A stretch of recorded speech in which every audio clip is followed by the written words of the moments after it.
Este programa es presentado por Diario La Voz, un suceso nacional. El Espectador de Caracas. 800 Noticias. Forum Supermayorista. Compra más, ahorra más. Romanos Food. Bienvenidos a Conversando con Emilio. Corina Lloris dijo a propósito de la reunión con Petro y el gobernador del Zulia, Manuel Rosales, que este no representaba a la oposición venezolana. También María Corina dijo este fin de semana que ella será la candidata y que no hay encierro en un cuarto de Caracas que cambie el mandato de las primarias.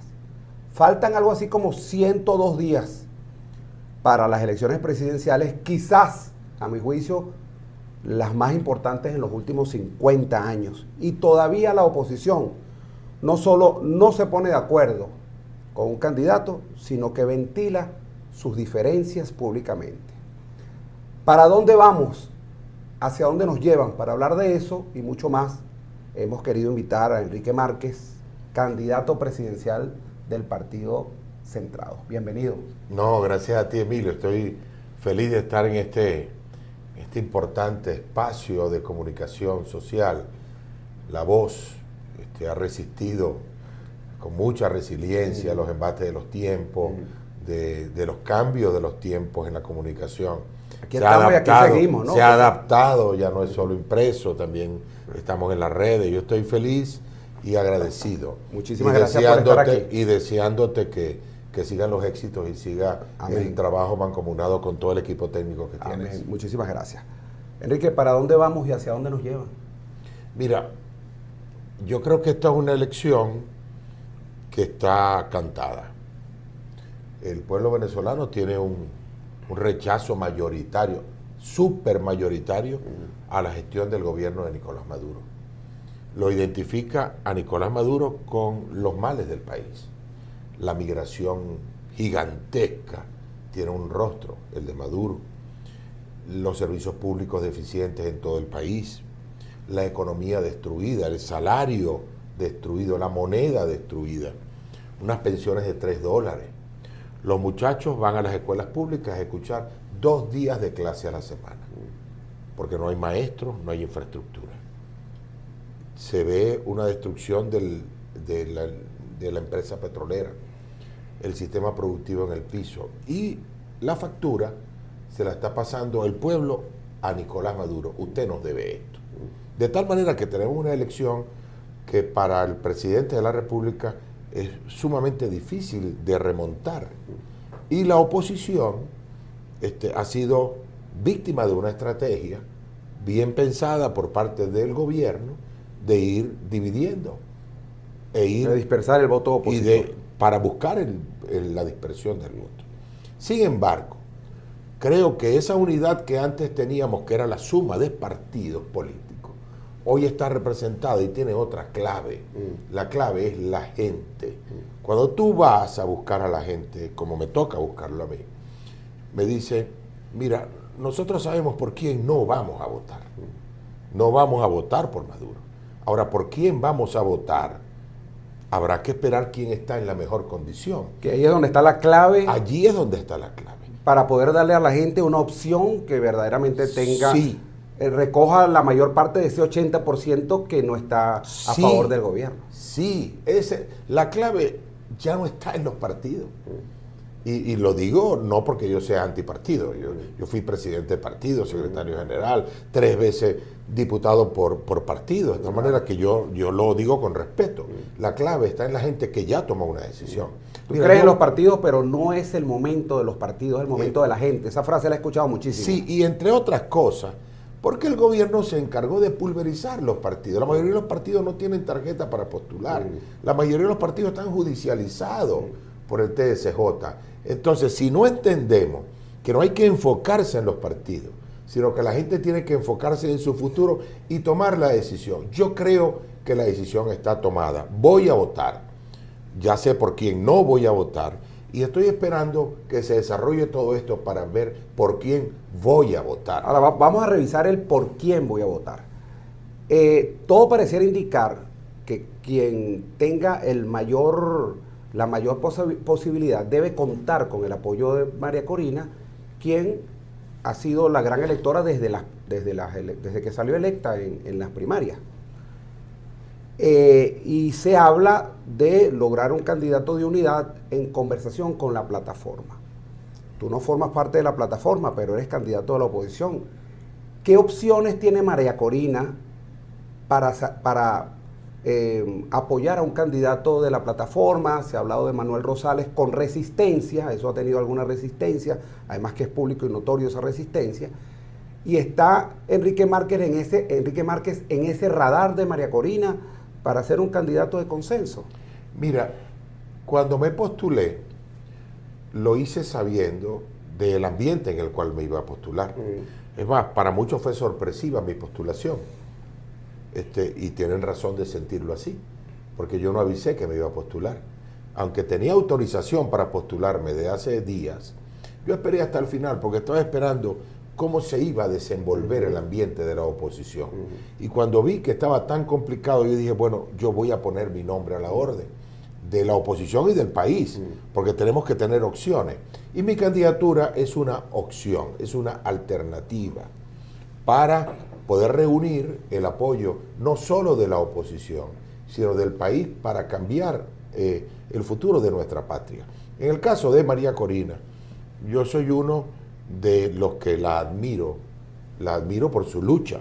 Ha sido una mujer valiente, que ha superado una cantidad de obstáculos importantes. Y creo, y por supuesto que no estoy de acuerdo con su inhabilitación, me parece que ha sido un abuso de poder de parte del gobierno el mantenerla fuera de la lucha electoral. Tampoco estoy de acuerdo con que se impidiera la inscripción de la señora Lloris, pero esos son hechos, como dicen los politólogos, hechos fácticos, es decir, es la realidad. Eso pasó. Eso pasó. Y las decisiones se tienen que tomar en cuenta tomando esa realidad. Como buen padre de familia. Usted cuando es padre de familia no anda pensando en pajaritos preñados. Usted dice, mira, esta es la verdad y en base a esto tomo las decisiones. Entonces, bueno, yo he dicho que me encantaría, a propósito, lo leí en tu periódico de hoy, que me encantaría reunirme no solo con María Corina, con la plataforma.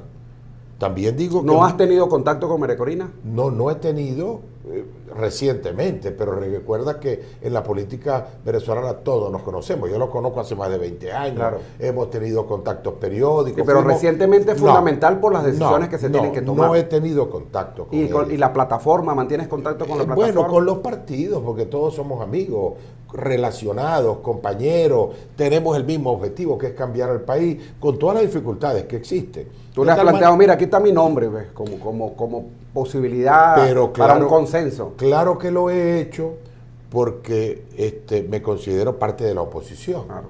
Y yo he dicho y repito que una de las cosas que tenemos es que sanar las heridas en el país, empezando por la oposición y luego en el país. ¿Por qué? Porque tenemos muchos años de lucha sin cuartel entre los políticos. Y fíjate que quien está pagando esa lucha sin cuartel es el pueblo venezolano, que entonces ve disminuidas sus posibilidades porque los políticos parecemos que estamos en una pelea de perros todo el tiempo y no nos entendemos. Mi propuesta va al corazón de ese problema.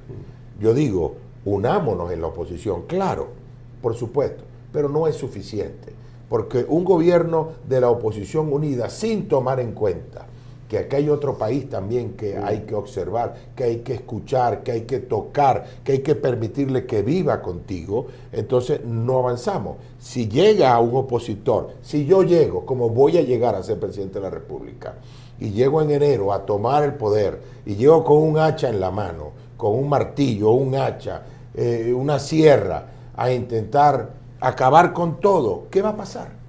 Pues que el conflicto va a continuar. ¿Y quién va a pagar ese conflicto? El pueblo. Yo planteo otra cosa. Yo planteo que me permita el pueblo ser presidente de la República para acabar con ese conflicto, armar un gobierno de unidad nacional que dure un periodo. Y al final de ese periodo, otra elección, porque yo no voy a la reelección. Yo no creo en eso. Es más, si fuera por mí, la reelección indefinida la quitara de la Constitución, porque me parece un grave error para la clase política. De tal forma que no solo me reuniría con ella, con María Corina, con la plataforma, con todos los líderes políticos, con líderes del chavismo, ¿por qué no decirlo? Ahora, para poder buscar un entendimiento mínimo. Para llegar ahí, para llegar a ser presidente de la República, un ingrediente necesario es la unidad. ¿Cómo se reformula en medio de todas estas realidades que has mencionado, pragmáticamente hablando, sabiendo las cosas a las que estás enfrentado? ¿Cómo se reformula una unidad para tener una candidatura unitaria en este momento? Mira, yo pienso que la plataforma va a tomar una decisión y va a tener una candidatura. Esa candidatura debe ser respetada por el gobierno, debe ser respetada por el CNE y debe avanzar. Ahora, hay otros candidatos de la oposición que están allí o que estaremos allí. Yo no sé qué va a decidir la plataforma unitaria. Yo tengo una reunión entre hoy miércoles y mañana jueves.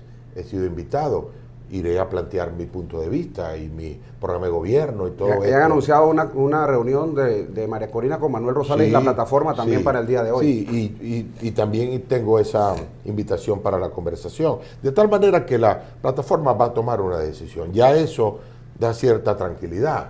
Se toma una decisión. Si todavía quedan algunas candidaturas, yo no veo eso como un mal de muerte. No veo como un mal de muerte. Al contrario, quizás estratégicamente no es inconveniente, porque estamos en una situación, en un ecosistema que no es totalmente democrático. Y lo debemos decir con responsabilidad y sin señalamientos personales. Eso se ha ido construyendo en Venezuela, fruto de tanto conflicto.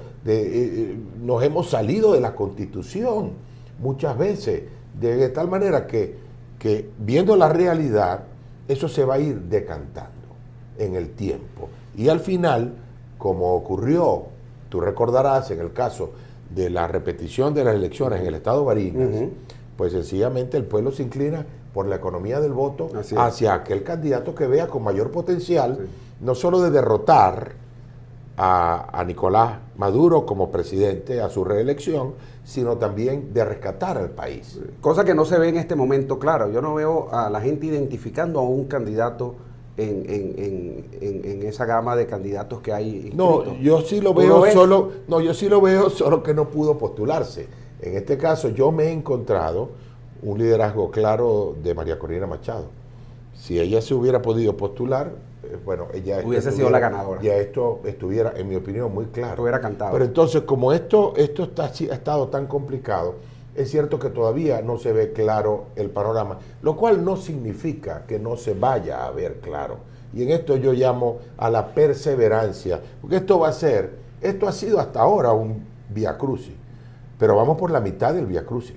Es decir, todavía faltan unas estaciones para llegar hasta el momento en el cual logremos coronar el cambio. Faltan unas estaciones, unos problemas. Todavía nos faltan inconvenientes.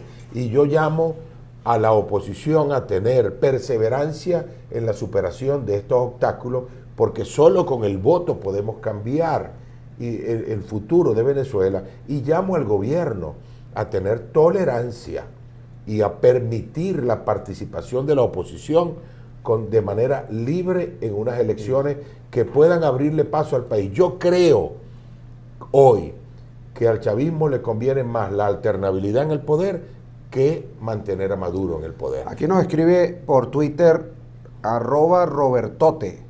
Dice, buenos días. Mi pregunta es la siguiente, Emilio. Si el objetivo es sacar a este nefasto gobierno, ¿por qué el señor Márquez no está del lado de la mayoría opositora? ¿Por qué el juego a la división? Bueno, yo estoy del lado de la oposición. Ahorita no hay una mayoría clara, no hay una candidatura que pueda decirse unitaria. Yo aspiro a ser ese candidato y voy a hablarle con sinceridad al país, voy a estar trabajando de cara al país para que me conozcan. Quizás yo no soy el más conocido, pero eso yo lo tomo como una ventaja, como una posibilidad, porque estoy aquí utilizando este medio de comunicación para que la gente me conozca y conozca mis ideas. De tal manera que en ese trabajo de la campaña, que consiste básicamente en eso, en una divulgación de un perfil y unas ideas, poder encontrarme con la gente y vea en mi planteamiento un potencial no solamente de acabar con el conflicto, sino de darle un salto económico a Venezuela, y no solo al Estado venezolano, porque yo tengo un planteamiento que es que hacer la economía que le sirva a la familia venezolana. Vamos a hablar, mucho se habla de la situación, que no hay candidato, de la unidad, y de eso es lo que se está hablando en la opinión pública, pero poco se le pregunta a los candidatos de su plan de gobierno. Por ahí viene el 1 de mayo, Día del Trabajador, y bueno, los trabajadores ganando un sueldo mínimo de $4 al mes. Vamos a hablar de esas ideas que tú tienes y de ese plan de gobierno. Vamos a ir al corte de publicidad y al regreso más de Conversando con Emilio. Hoy con Enrique Márquez, él es candidato presidencial por el partido Centrados. Ya regresamos. A pesar de la crisis, el diario La Voz cumple su compromiso de informar con imparcialidad y valentía. El impreso, la versión digital y nuestras redes sociales te conectan oportunamente con el acontecer nacional e internacional. Diario La Voz, un periódico para la Venezuela de hoy. Diario La Voz, un suceso nacional. Estamos de regreso conversando con Emilio, hoy con Enrique Márquez, candidato presidencial por el partido Centrado. Enrique, te dejamos una pregunta al aire, todo el mundo en este momento hablando que si María Corina se reunió con Rosales, que Rosales no la llama, que sí la llama, que se han reunido hoy. Y yo veo poco se le destina al plan de gobierno, a las ideas. Tú hablabas de ideas. Y yo quisiera que me dijeras, en este bloque del programa, tus principales ideas a propósito de que, bueno, ahora viene el 1 de mayo, tenemos un sueldo mínimo en $4, creo que al cambio, y unas condiciones paupérrimas para los trabajadores en general, una economía muy golpeada, por supuesto, grandes titulares. La economía de Venezuela será una de las mejores, dice el Fondo Monetario Internacional, pero es que por supuesto que será una de las mejores, porque fue una de las peores, estamos en el piso, y entonces, bueno, cualquier ascenso se va a ver muy bueno y porcentualmente tendrá un gran número, pero ¿desde dónde estamos rebotando, no? Es lo que hay que tener también en ese análisis. ¿Cuáles son tus principales propuestas? Mira, la principal preocupación de la gente es la economía, de la familia venezolana. Es una de las razones por las cuales nuestros muchachos se están yendo del país. No se van tanto porque estén de acuerdo o no con el gobierno, se van porque no consiguen empleo. La mayoría. No consiguen condiciones. Consiguen condiciones para desarrollar una familia. Entonces se van del país. Millones de muchachos, millones de jóvenes. ¿Cómo hacemos para parar esa migración? ¿Cómo hacemos para devolverle la felicidad a la familia? Yo no hablo tanto del gobierno como de la familia venezolana, porque es allí donde tenemos que ir. Y en ese caso, la clave para todo esto es el empleo. Tener un empleo de calidad para que la gente pueda ganarse la vida. El gobierno de Maduro ha diseñado unos planes que son completamente diferentes a este que yo estoy diciendo, y planes equivocados. El gobierno de Maduro pretende, regalando bolsas de comida, generar progreso en Venezuela. Eso no funciona, jamás funcionará. A ti te puedes dar una bolsa de comida hoy, se te acaba mañana y no tienes empleo, no tienes progreso, ¿entiendes? Entonces, ¿cómo generar ese empleo? La palanca principal es el petróleo, que es lo que tenemos más fácil. Tenemos una industria, buena industria, pero depauperada por el gobierno, completamente abandonada, mal manejada, desprofesionalizada, corrupta. Nada más hay que ver el caso de la ISAMI. 22.000 millones de dólares, o sea que plata hay. Lo que es que o la malbaratan o se la roban.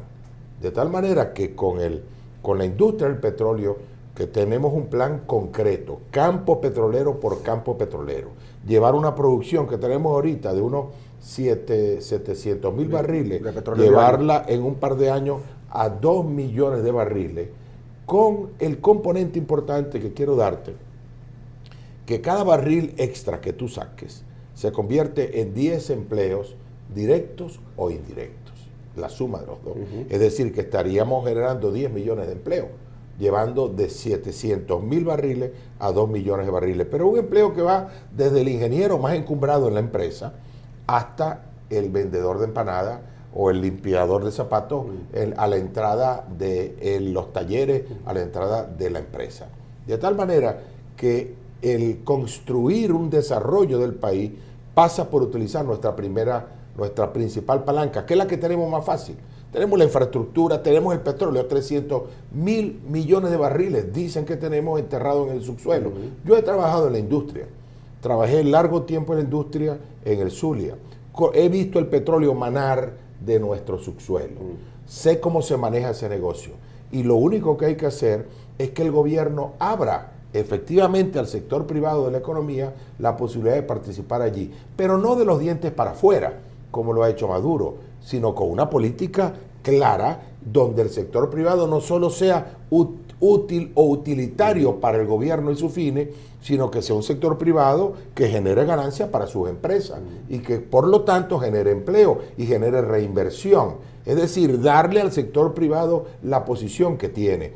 Con esta palanca inicial y la generación de empleo del petróleo, entonces nosotros podemos mover el resto de la economía. Eso es algo que hay que hacer, perdón, Enrique, eso es algo que hay que hacer inmediato, porque es que pudiéramos tener en 30 años las reservas más grandes de algo que no haga falta. De algo que no haga falta. ¿no? Entonces, eso es algo que hay que comenzar ahorita. Y es que es un cambio de paradigma, fíjate. No quiero aburrir con muchas palabras, pero escucha porque es importante. El paradigma de Maduro es sacar petróleo, agarrar la plata, meterla al gobierno para comprar bolsas de comida y darle a la gente y mantener allí. Ese es el plan de Maduro. El mío no es ese. El mío es bolsas, valga el comentario también, bolsas de mala calidad. Que a veces se usan con la intención de comprar voluntades. Y de generar presiones. Eso lo hemos visto en los barrios, por lo menos en el estado Miranda se ha visto.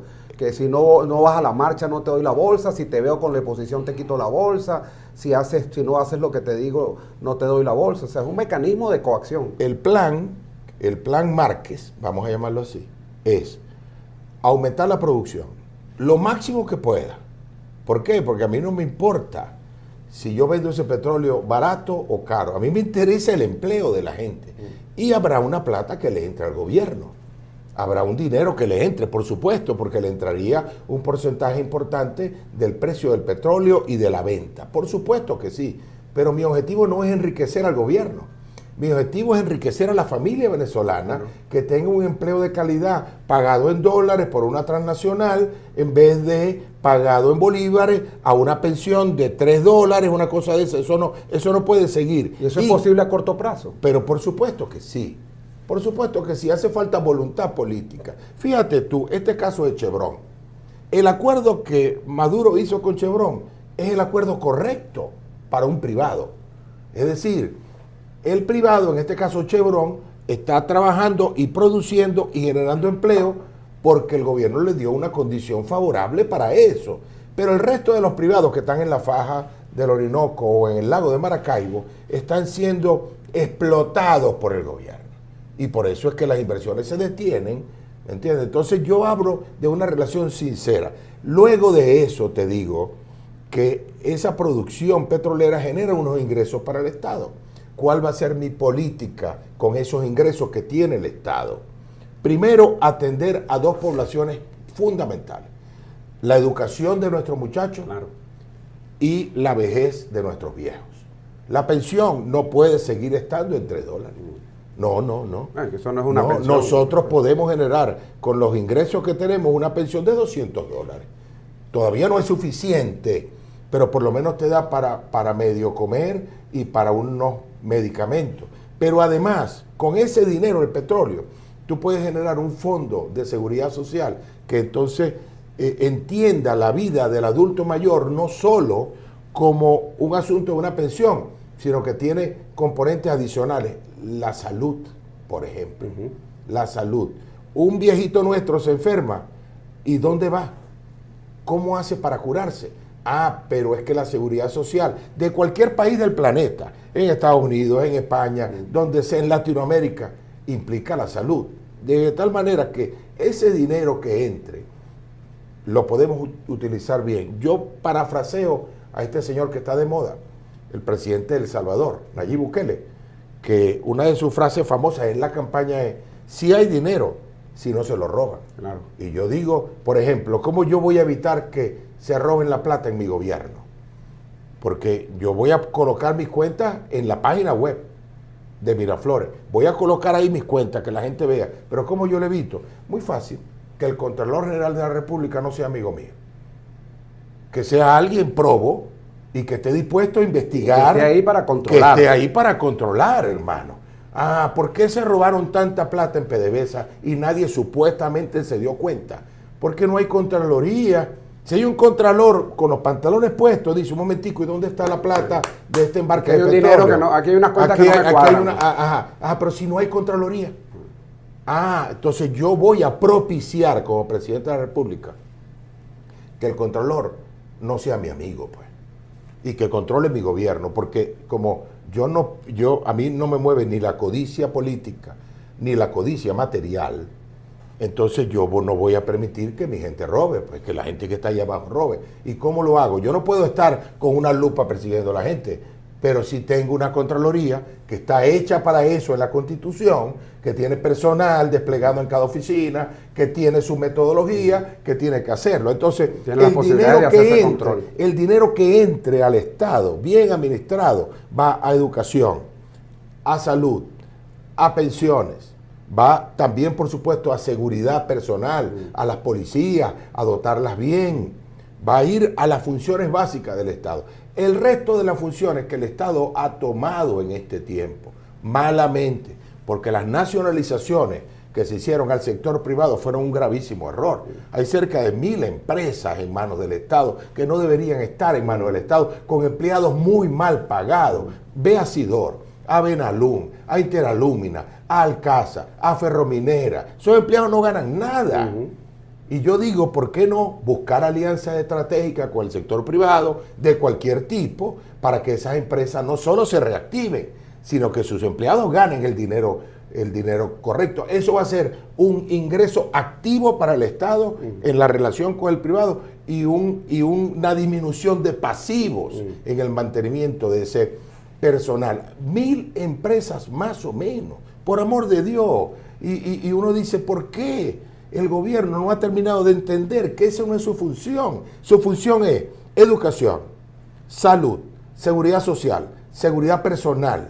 Esa es la función, mantener la moneda, invertir en el Banco Central, en especialistas, en todo esto. Es decir, otro tema importante y que tiene que ver con la generación de riquezas que pudiera tener Venezuela es el tema del Esequibo y la posibilidad de acceder a un territorio que, bueno, hemos demostrado que es nuestro, pero que no está bajo nuestra administración, y estamos dejando de generar millones de dólares en recursos naturales que hay en ese territorio. ¿Cuál es tu posición en torno al Esequibo? Bueno, antes de irme un poquito para allá, me quedo un poquito más acá, en el estado Bolívar. Ahí hay cantidad de recursos. Bueno, se dice que hay mucha extracción de oro, de coltán, de otros minerales y piedras preciosas, pero no hay cuenta. El gobierno no rinde cuenta de cuánto oro vendió, cuánto oro sacó del Callao o de cualquier otra mina, ¿verdad? ¿A cuánto lo vendió? ¿A quién se lo vendió? ¿Y dónde terminó ese dinero? ¿Y dónde terminó la plata? No hay cuenta. ¿Cuánto coltán han extraído? Y no hay cuenta. La minería es una caja negra también. Eso es inconveniente porque es un foco de corrupción. Y el presidente de la República debería ponerle freno a eso. Pero por supuesto, porque entonces, imagínense un grupo con una mina robándole el oro a los venezolanos. Eso hay que ponerle un parado. En el Esequibo hay mucha riqueza. El diferendo es muy complicado de manejar. Esa tierra es nuestra, pero tenemos allí alguien viviendo, pues, que es Guyana. Lo está ocupando. Nosotros no ocupamos ese territorio durante décadas, durante un siglo, pues, no lo ocupamos. Que creo que es donde Guyana le gana la pelea a Venezuela. Mientras estábamos nosotros conversando, exacto, de que ese territorio es nuestro, ellos se pusieron a ocupar el territorio. Usted tiene un terreno aquí en Miranda. Y entonces ahora la gente es suyo. Que está ahí, pues bueno, no tiene identificación con nosotros. Usted tiene un terreno en Miranda, es suyo, tiene la propiedad registrada, firmada por todo el mundo. Pero resulta que está invadido por una gente que se metió allí. ¿Quién lo saca? En el caso de Guyana. Hay que esperar una decisión. Mientras esa decisión ocurre, yo adoptaría una decisión pragmática. hablaría con el presidente de Guyana, hablaría con Guyana, ya que tenemos este diferendo, vamos a explotar esta tierra juntos. Porque yo tengo derecho y tú también. Y es la verdad, es una cosa extraña, pero hay un derecho de posesión, pero hay una explotación que está ocurriendo. Yo no estoy de acuerdo con que Guyana explote eso solo, porque eso es nuestro. Por supuesto que lo que más nos convendría es explotarlo nosotros, para nuestro beneficio. Pero ¿cómo hacemos mientras el diferendo avanza y resolvemos? Yo buscaría una solución pragmática de una especie de condominio. ¿Dónde crees tú que se debe resolver eso? ¿En qué instancia? Bueno, de acuerdo siguiendo los lineamientos del Acuerdo de Ginebra. Eso es nuestra referencia y debe ser así. Mientras tanto, yo impulsaría... Lograr un acuerdo con los involucrados. Sin participación de la Corte. De la Corte Interamericana de Justicia. Yo buscaría un acuerdo y armaría una especie de condominio, diría yo, en esas tierras que son nuestras, sin duda son nuestras, pero mientras se dilucida la propiedad definitiva y ocupamos bien esa tierra, pues vamos a darle un uso, yo creo que eso es posible y yo buscaría todas las herramientas diplomáticas para que ese territorio pueda ser desarrollado por nosotros, por supuesto. Bueno, muchísimas gracias, Enrique. Un mensaje final para las personas que nos están viendo. Venezuela tiene una gran oportunidad el 28 de julio. Yo lo veo con mucha esperanza, con compromiso. Tengo mi corazón lleno de deseos, de ganas y mi mente llena de ideas, de fuerza espiritual para empujar. Creo que debemos todos estar conscientes de que la única herramienta que tenemos es el voto. Vamos a votar el 28 de julio. Escoja usted su candidato. Evalúe las propuestas que yo voy a hacer. Estoy seguro que puedo contar con la confianza de la gente, con la confianza del pueblo de Venezuela y con esto construir un mejor futuro. Muchísimas gracias, Enrique Márquez, y las personas que se conectaron tardíamente, les recuerdo que ustedes ahora en la tarde colocan en YouTube Conversando con Emilio, entrevista a Enrique Márquez, y ahí pueden encontrar esta y todas las entrevistas que hemos hecho hasta este momento. Así que muchísimas gracias y será hasta otra oportunidad que estemos conversando con Emilio. Chao, chao. Este programa fue presentado por Diario La Voz, un suceso nacional. El Espectador de Caracas. 800 Noticias. Forum Supermayorista. Compra más, ahorra más. Romanos Food.